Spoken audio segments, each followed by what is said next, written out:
বাইরে প্রবল ঝড়, বিদ্যুতের চমকানি। বাড়ির ভেতরে একটা মোমবাতি মিটমিট করে জ্বলছে। হঠাৎ একটা বিকট খিলখিল হাসির শব্দ। শব্দটা কোত্থেকে আসছে বোঝা যাচ্ছে না, কিন্তু মনে হচ্ছে যেন বাড়ির প্রতিটা কোনায় থেকে ভেসে আসছে। ওই হাসিটা শুনে বাড়ির প্রত্যেকে ভয়ে কাঠ হয়ে গেল। মোমবাতির আলোয় দেখা গেল দেওয়ালের উপর ছায়াগুলো যেন নাচতে শুরু করেছে। বাড়ির দেওয়ালগুলো থেকে হঠাৎ করে কালো তরল বেরোতে শুরু করলো, তার সাথে একটা বিশ্রী পচা গন্ধ। মোমবাতিটা প্রায় নিভেও গেল। ঘরের অন্ধকারের মধ্যে শুধু ওই লাল চোখ দুটো জ্বলছে। সাহসী ছেলেটা আর সহ্য করতে পারলো না। সে চেঁচিয়ে বলল, কে তুই, কি চাস? তখনই ছায়াটা গায়েব হয়ে গেল, আর জানলা দরজাগুলো থমকে গেল। কিন্তু বাড়ির ভেতরে একটা ভারী চাপা শ্বাস প্রশ্বাসের শব্দ শোনা যেতে লাগলো।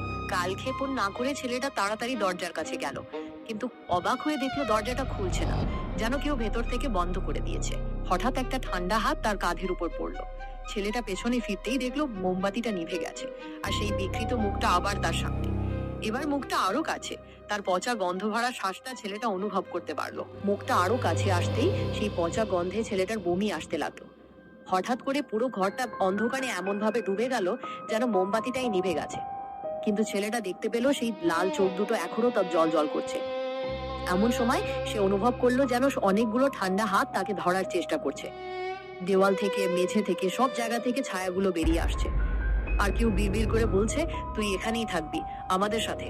ওই হাতগুলো যখন তাকে ধরতে লাগলো, ছেলেটা চিৎকার করে উঠল। সেই চাপা হাসির শব্দটা এখন অট্টহাসিতে পরিণত হয়েছে। ঘরটা পুরোপুরি অন্ধকারে ডুবে গেছে, শুধু ওই লাল চোখ দুটো ছাড়া। হঠাৎ সে অনুভব করলো যেন একটা গর্তে পড়ে যাচ্ছে। নিচে পড়তে পড়তে পেছনে তাকিয়ে দেখলো সেই বিকৃত মুখটা তাকে দেখে হাসছে। সে যখন পড়ছিল, হঠাৎ করে অনুভব করলো যেন একটা শক্ত মেঝেতে আছড়ে পড়লো। কিন্তু জায়গাটা একদম অন্ধকার, কিছুই দেখা যাচ্ছে না। শুধু একটা অদ্ভুত গোঙানির শব্দ শোনা পেল। মনে হলো যেন অনেকগুলো প্রাণী একসাথে ধুঁকছে। আশেপাশে হাতড়ে সে একটা দেওয়াল পেল। দেওয়ালটা ভিজে আর ঠান্ডা। হঠাৎ একটা ছোট্ট আলো জ্বলে উঠল, আর সেই আলোয় দেখলো ঘরটা ভর্তি নরকঙ্কাল। তাদের মধ্যে কেউ কেউ এখনো গোঙাচ্ছে। ওই কঙ্কালগুলোর মধ্যে থেকে হঠাৎ একটা কঙ্কাল দাঁড়িয়ে উঠলো।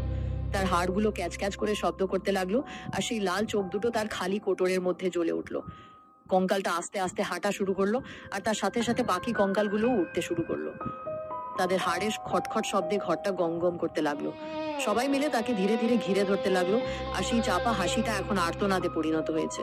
কঙ্কালগুলো যখন তার গায়ে হাত দিতে যাবে, ঠিক সেই মুহূর্তে দেখলো মেঝেতে একটা ফাটল তৈরি হলো। ফাটলটা বড় হতে হতে একটা উজ্জ্বল আলো বেরিয়ে এলো। সেই আলোয় কঙ্কালগুলো পুরো ছাই হয়ে গেল। ছেলেটা দেখলো সে একটা বনের মধ্যে দাঁড়িয়ে আছে। ভোর হয়ে আসছে।